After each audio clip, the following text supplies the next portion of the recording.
Welcome to Aspen Leading Edge. I'm Patty Roberts from St. Mary's University School of Law. Today's guest is Dean Ernie Walton. He's the Dean of Regent University School of Law, and he has held that position since November of 2025. So, Dean Walton, you are brand spanking new in the dean space. That is correct. It certainly has been a great year, but it was not my plans. I'll tell you what, when I became interim dean last summer in June, I was happy to serve, but told the university pretty, clearly, I think we should look for someone else. I'll be part of the search process and certainly happy to be considered, but let's look for somebody else. I'm pretty sure I'm not your guy, but they felt differently. And through a lot of prayer, I eventually said yes and became dean, but it has been a great year. It's been incredible. I love this school, and to see what's happening here, to be a part of it as the dean, it's been just a great first year. Well, and I imagine it's been particularly enjoyable given your tenure at Regent. So this is not your first rodeo, as they say. You've been there since 2013. And tell us a little bit about kind of that journey into eventually becoming dean. Yeah, thanks, Patty. My story certainly, again, something I never planned or expected, was at a firm out in California, their clerkship, and a job opened up at Regent to direct our Human Rights Center. It's called the Center for Global Justice, to fight human trafficking, to protect, the poor and the oppressed, to fight for persecuted Christians around the globe and abused women and children. And this is the kind of work that I went to law school for. And so Regent was starting this center and they needed a full-time director. And it was one of those moments for my wife and I that I'll never forget. Through prayer, that we just believe we were called to move back across the country, come to Regent. So that's what brought me out of practice, is to build that Human Rights Center. But then I quickly, after a few years, just started teaching and loved that, and then became a lecturer and just loved being in the classroom. But then the dean at the time came to me and said, we need to use your gifts more, and I'd love to get you involved in the admissions process. And he saw that I'm a Regent grad and probably the biggest fan of this school and what it did for my life. So it was actually a great job, for me to just be able to talk to students about Regent and recruit them here. And so served in that role for a while, and then became the sort of number two dean of administration, helping run the school, and senior associate dean. And it gave me a window into sort of every area of the school. And little did I know, of course, was preparing me well to eventually become dean. But like I said, certainly wasn't my plan. But it's been a long journey of many different roles. But it's, again, served me well because I've seen sort of all the sides of running a law school, and prepared me better than I expected for, my new role now. Well, we make plans and God laughs, right? It's the simplest statement, but my life is living proof of that, to say the least. I mean, I didn't even want to go to law school. I wanted to be a missionary. So that was, going to law school was the farthest thing on mind. It's just another one of those, I made plans and the Lord had different plans all along. Well, you're a missionary of sorts in this job, I know, in many ways. And so probably it would be a good idea if you shared with us a little bit more about Regent University School of Law. It's really been on an upward trajectory. And so if you'll tell us a little bit about your enrollment, who you enroll, where you're located, and the progress that the institution's been making in its young 40 years, right? Yes, thank you, Patty. Yeah, it is our 40th anniversary. And so we're celebrating that. Our founder just had this vision of a great law school, but that was fully committed to Christ. And I think I'm really excited to say, after 40 years, we're kind of proving that vision true, that we've stayed true to our mission that we believe is unique to us, that God has given us, but we have become an excellent law school. And it's been exciting, and I look back on so many deans and professors. Many of our professors have been here,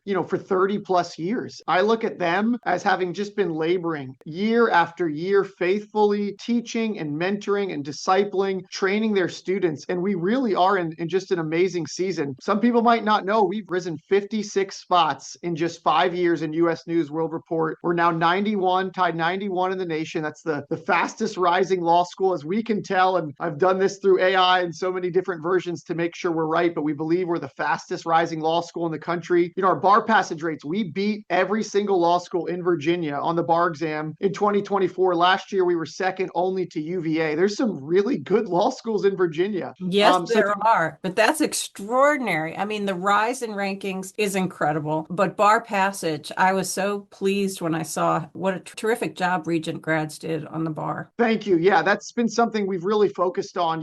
We can prepare them and give them these great skills, but if they can't pass the bar, what are we doing? And so we've put efforts into that. We've got a full-time director and made tweaks to our curriculum, but it's been exciting to see our moot court program, right? We won the Hicks Thomas National Championship clerkship. We're ranked ninth in the country this year. We really pride ourselves in skills training. And we just had a great story of winning that national championship this year. And our students were, competing in a way that made others notice. And we were really proud of them for that. I could go on with the statistics, but it has been really exciting also who's applying, to Regent. We recently announced, two new hires. Hester Pierce, had an incredible career in the securities world, currently sits as one of the commissioners on the Securities and Exchange Commission. And then Greg Jacob was in the Bush administration in the Department of Labor, and then, partner at O'Melveny Myers, and then was recently counsel to Vice President Mike Pence. But these are the kind of people that we are attracting now. And I think part of it is, the success that we are seeing, but also that we have stayed true to our mission, that people want to be a part of that. And so the faculty hires, the faculty rankings, the skills training, bar passage. But the statistic I'm probably most proud of is that just last year we ranked 7th in the country for judicial clerkships and 26th for federal clerkships. I clerked, and it was one of just the most transformative years, right, of clerking for a judge. And so I really want our students to go and have that mentor, that training, almost that 4th year of law school. And we work hard to do that. So it's been, again, I just feel blessed to be the dean, standing on the shoulders of so many who have labored for so long. And we're just in that season of harvest. And it's been an honor to be a part of it. Well, that's very, very exciting. And yes, it does take years and years sometimes to see these results. So how wonderful that you're there to be part of that harvest, as you said. Now, the thing I wanted to follow up on was just getting an idea about your vision as dean. I mean, deans like to improve in the rankings. They like to have good bar pass. You mentioned federal clerkships. But as you start this position, what is it that you hope to accomplish as dean in the next 5 years? Yeah, that's a great question. I've thought a lot about that, and I'm still thinking and praying about that, Patty. But, most importantly, I want to stay true to our mission, right? That we are committed Christian school seeking to honor Christ in all we do. And so making sure that that mission stays strong with who we hire, how we're teaching, Lord willing, that will continue without too much effort because it's happening. Where I've been spending a lot of my time, one in the admissions process, right? Recruiting top students to Regent, and then also on the clerkships as well, I mentioned, but also on fundraising. As you probably know, and other deans know, this is something, that it depends on the university, but I'm sort of stepping into Regent is pretty young, and we don't have a great fundraising apparatus. Our alumni network is young, and we've done pretty well, but it's something I know that as we have celebrated our 40th anniversary, and I think about the next 40 years, that I have to lean into this all in. And so I've been on the phones. I've probably called about 1,500 of our alumni the past, 6 months, and just trying to connect and introduce myself and get them used to who I am and me asking. But it's been a joy to see where they're working as well, rewarding for me to see so many of our grads doing amazing things. But it's hard. Fundraising is hard work. Easy in the sense of I believe in what we're doing here. So it's actually not that hard for me to ask because I so believe in what we're doing at Regent to train up Christian lawyers that I believe it's a great investment for people to make. It's been on some level easy, but on some level very difficult to step into that role. And I'm figuring that one out. But I believe, I'm pretty young, and I hope I have a lot of time as dean. We will see what the Lord has, but that in my tenure, I sort of take us to the next level, particularly building a stronger fundraising team, more rhythms, and just a stronger donor base to set Regent up for these next 40 years. So there's a lot of wisdom I hope to glean from other deans who've been doing this much longer than me in this space. But it's challenging, but can be rewarding as well. Well, your enthusiasm is infectious, so I have no doubt that your fellow alumni will respond to the call. Thanks, Patty. One of the things that we're talking a lot about as a result of the American Bar Association's professional identity formation, but then also just character formation for those of us at religious institutions in particular. And so what is Regent doing as far as character formation goes? Yeah, thank you for that question, Patty. This has been something, there's the famous Carnegie report from 2007 that talked about what law schools were doing well, but highlighted this glaring weakness, right? Of we are not preparing law students, lawyers to be counselors, advocates, the moral formation. And obviously, I'm grateful that the legal profession has woken up. The ABA has responded. And I think this has become much more common at law schools, right? As we talk and see and go to conferences, that other law schools are integrating character formation much more into their curriculum. And I think that's absolutely essential, especially as we move to this world with AI competence and tech. Lawyers are going to need to have character, judgment, wisdom. Lawyers are going to need to be people that their clients really trust. trust in terms of character, I think that will probably be one of the biggest value propositions, frankly, of the lawyer is their integrity, their character, their trustworthiness. And so I am proud of what we have done. We've always had, at least the past 15 years, at least a class, one credit that really focuses on character formation. We call it Foundations of Practice. And it's really, for us, a spiritual formation class, as thinking about the Christian lawyer's role as a servant, as a peacemaker, as a counselor, as an advocate. These types of words for us are rooted in our Christian faith, but we want to train and prepare our students to think through those decisions and what it means to not just serve their clients with technical excellence, but be counselors to them, to give them real advice beyond just how to win the case, but advice that will help them grow as a person, to think through the consequences of their actions, to be someone they can trust, to be a friend, right? In the darkest times of their lives, things that, they're going through that they might not even share with their families, that their lawyer is more than just this hired gun, but a person they trust and can grow from. And so for us, this class has been essential to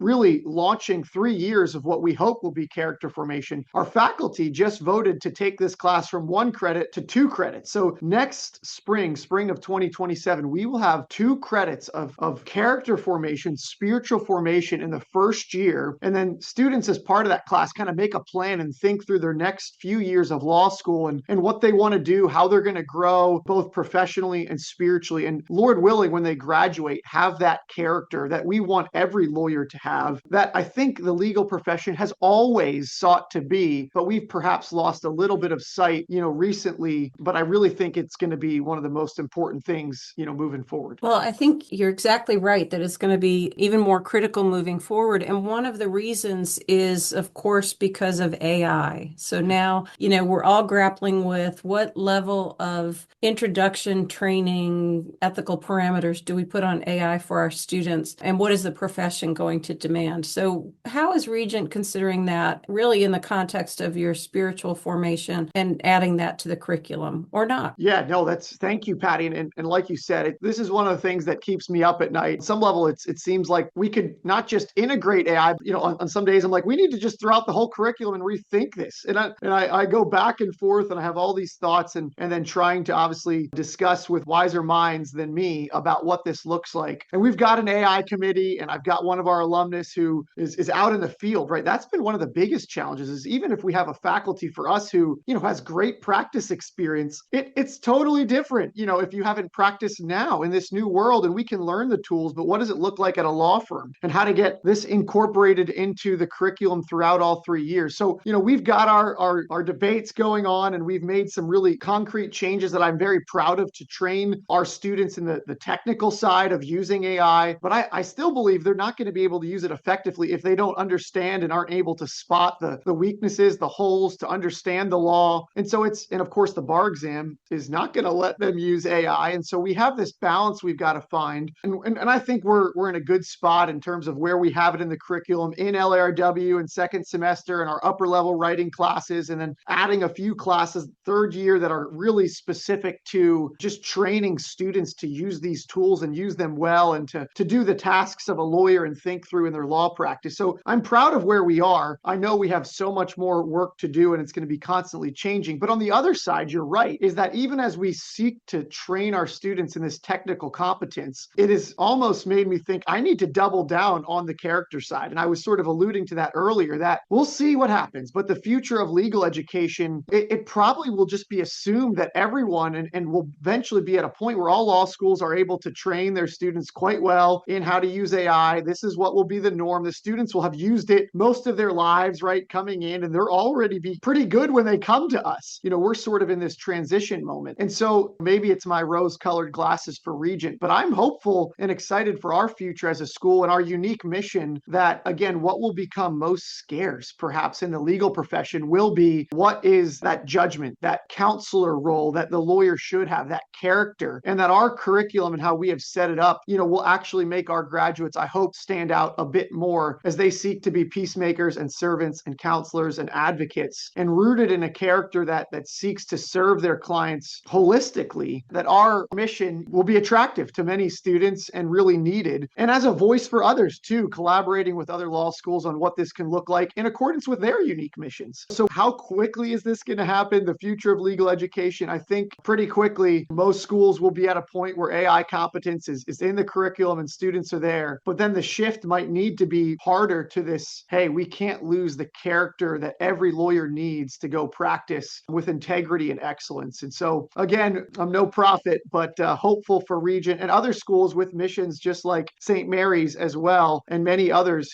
who have these missions unique to training lawyers that are going to be really in high demand because it'll become scarcer and scarcer in this new world that we're living in. So you used to be dean of admissions and now you are the dean. And what do you say to, I mean, all that you have indicated, the character formation and, training in AI and all of that, that is for our current students and our future students. But what do you say to the students and their parents who are like, you know what, I'm not sure that law school even makes sense now that there's AI, because I think there's a real concern out there. So what's your pitch to those? Yeah, that's a really good question. And of course, we will see just how disruptive AI is to the legal profession. It's disruptive now, it's going to become probably more disruptive. I have to believe, though, that this profession and what we tolerate from AI and the judgment, the trust. Can you imagine an AI judge or an AI bot arguing your case? I don't think we're going to go there. I think we will have real limits. And again, as the lawyer, this calling to serve clients with excellence, integrity, and character, there is, as we all know as deans, there is so much opportunity for incredible good. When the lawyer serves their clients and can meet them with judgment about the law, but character, the impact for good is tremendous. It's absolutely tremendous. And so I'm not totally, on the side that AI is taking over and we don't need lawyers anymore. I think we're going to need lawyers more and more who know the law really well and can use AI, but then have that character piece. It's a great calling. And I think that a legal education is still, and again, I'm biased here, but is still a great value proposition because of the skills we teach, the analytical thinking that AI cannot replace. It just won't. It will do technical tasks, but the deep analytical thinking that law schools have been known for, and I think will still continue to be known for, is a real value in this world.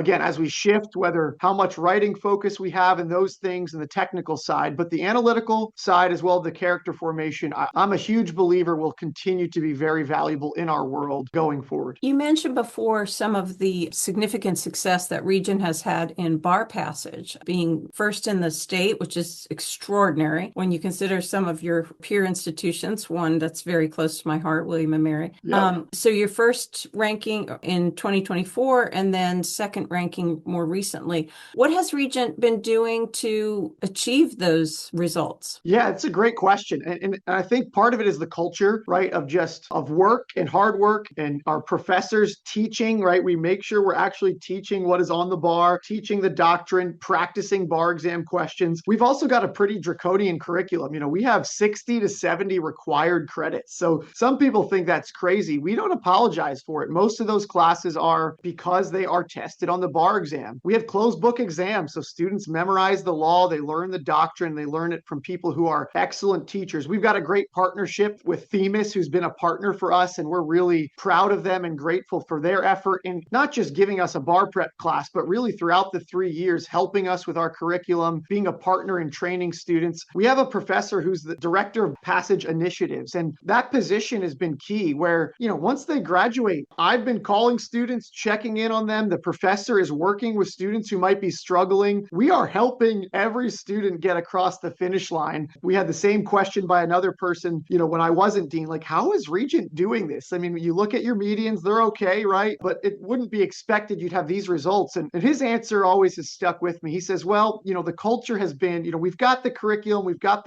all the technical side, but we have a culture where, Jesus says he's going to leave the one to find the 99. And not that we do it perfect, but we see every student are really trying to work with every single one to get them across the finish line. And I think that's been the culture has been the biggest reason for the success. I mean, I won't pretend too that our median LSAT has jumped up pretty high as well. And so I don't want to pretend that might not be part of it. Just as our student body has grown stronger, it does make sense that the bar passage rates would jump up. But we've made some concrete changes that have really paid off in the curriculum, in our teaching, and what we're covering, how we test, all those things that, it's just working, and it's exciting. Well, congratulations on that. When students are considering law schools, I know that sometimes we get the question, we're Catholic in Marianist Law School. Well, what if I'm not Catholic, or what if I don't believe? And so I just want to give you the opportunity to Yeah. share with prospective students. What does that mean if you're considering Regent University School of Law? Yeah, I love that. Thank you, Patty, for that question. We are, right, as you know, just like you said, we have a religious mission. We are unashamed about it, that we exist to bring glory to God, right, and to make much of Christ. But we do not require, and I love that about Regent, you to be a Christian to come to Regent. And I'm very proud of our founders who made that decision to say, man, if people want to come to Regent and learn from a Christian worldview, we welcome them. I love that heart here. And so I am very clear, and our team is clear in the admissions process what that looks like in the classroom, and that professors are going to want to pray for you. You're going to hear a lot of the Bible. We have 10 minutes before class that are extra time than the ABA requires, that are set aside for devotions and Bible reading and discussing Christian principles that relate to the law. I want them to know what they're getting themselves into. I never want a student to come here, but we have a lot of non-Christians every year. It's certainly most who are, in the Christian tradition, who want this type of education, but there are plenty of others who come here. They sense something different about the community, I hope, and experience it. They see our excellent bar passage rates. And by and large, those students have an amazing experience as well. I hope they experience the love of Christ above all else, that we care for them. We want them to succeed and find their unique calling. And so I would say, if you want a great community where you're going to be known and loved and cared for and get a great education, and you don't mind being taught in accordance with a Christian worldview, then you should come to Regent Law School. That's a great pitch. Thank you. So, as you're looking forward to the curriculum, would you share with us what your current experiential learning opportunities are for students and whether you anticipate making any changes in the future? Yes, great question. Outside of our, the moot court, the trial advocacy, which students can do for credit, we obviously have a robust externship program. Clinics are expensive, as you know, and we do have a great clinic that is serving, primarily low-income people, that is close to my heart, providing access to justice. We've got an immigration law clinic as well that one of our graduates runs and teaches class, and you can go work at his firm and get credit through that clinic. I guess we call it a practicum. And so we also recently launched a human trafficking survivors clinic, which this has been my vision ever since I started, and I wasn't able to do it. I was too busy, and we hired someone new, and she has just taken and run with it, where we are helping survivors get their records cleared, have a fresh start. It's the heart of Christ. It's giving people a new chance. It's tragic, but it's so exciting. So that clinic is now just 2 years old. We helped pass legislation in Virginia, and then no one was using it. So we just said, we need to start a clinic to actually use this legislation that gives them a chance. So there are probably more clinics, as I talk about them, than I'm thinking, but we really encourage our students to do externships where they're getting credit working at a firm. And so I don't know the percentage, and I should, but it is a ton of our students who, we let you do up to 5 credits. 5 credits can be working at a firm, for a judge, for a prosecutor, you name it, but find the place where you think you want to go, get credit. We do all the paperwork. To me, that is, and I don't want to say better than a clinic, but it often leads to jobs, right? Even more than working in one of our own clinics where they're seeing a real law firm function or prosecutor's office, you name it. And so I'm really proud of our externship program, the relationships we have around this area to get those set up to make sure students are getting appropriate supervision and experience. But that's sort of my biggest encouragement. Yeah, do some of our clinics, but go extern, and then often you'll prove yourself when you do well and get a job. Experiential learning is going to be only more and more important, especially knowing how to use AI in the practice. And so, I won't say I've got answers, but leaning into that more, and what that looks like in our own clinics and how to incorporate AI into them is certainly something I'm thinking a lot about. But, I would say we're still behind the curve on that, on making those changes in our own clinics. So, what is the legislation that you mentioned that this new clinic is assisting with? Yeah, so I did like a CLE presentation here at Regent. I think it was 2019. That Virginia was one of 6 states, I think it was at the time, in the nation that didn't have specific legislation for trafficking victims to get their criminal records cleared. It's basic law, right? You have been forced to commit crimes. You should never have a criminal record, to say the least. And so I wrote this article and just basically said, Virginia, what are you doing? I wrote wrote an op-ed and then published the short article. And then we kind of got involved. Some of our students and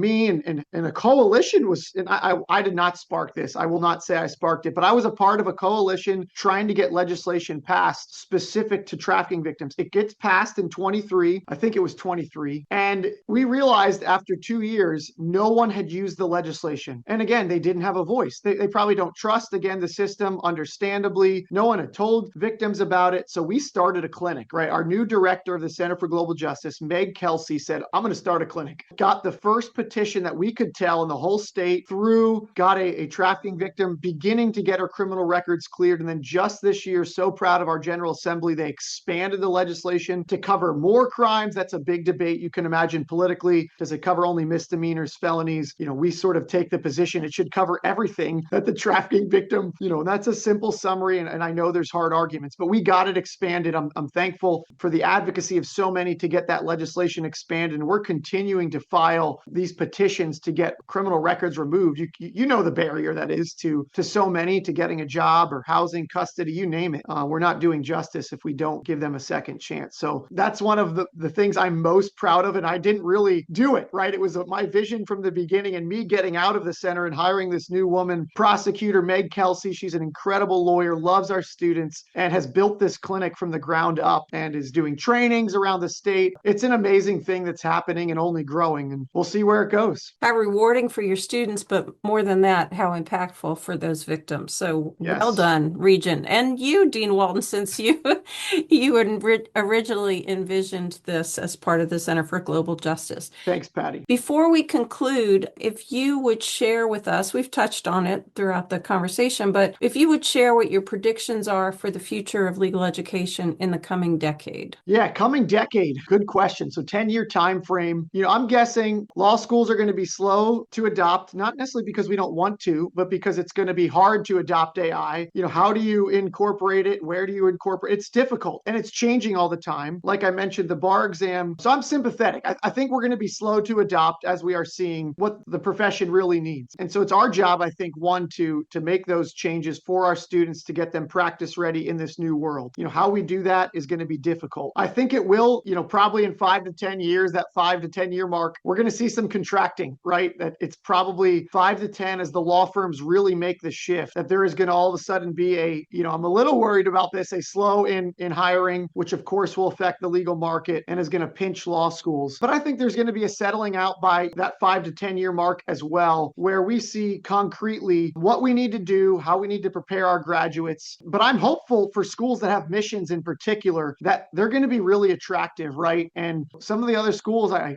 think are going to need to think, what is their unique value proposition in this new world? And so I would, put that out there as just the technical competence is going to come one way or the other and going to be demanded and required of us. But it's going to put all the more pressure on each school, I think, to define their unique value proposition that I think Regent schools like St. Mary's were set up well to offer. And I'm hopeful others will follow suit. Well, thank you so much for sharing some great information about Regent University School of Law. Congratulations on the permanent dean position and best of luck as you continue in your first year of service. Thank you, Patty. What a joy to chat with you. Thank you for offering this service to the deans and letting me have a few minutes to talk about the school that I love so much. Take care and have a great summer. Thanks. If you want to listen to additional thought leaders in legal education, you can find additional Aspen Leading Edge podcasts on your favorite podcast channels or on the Aspen Leading Edge podcast webpage. Thank you.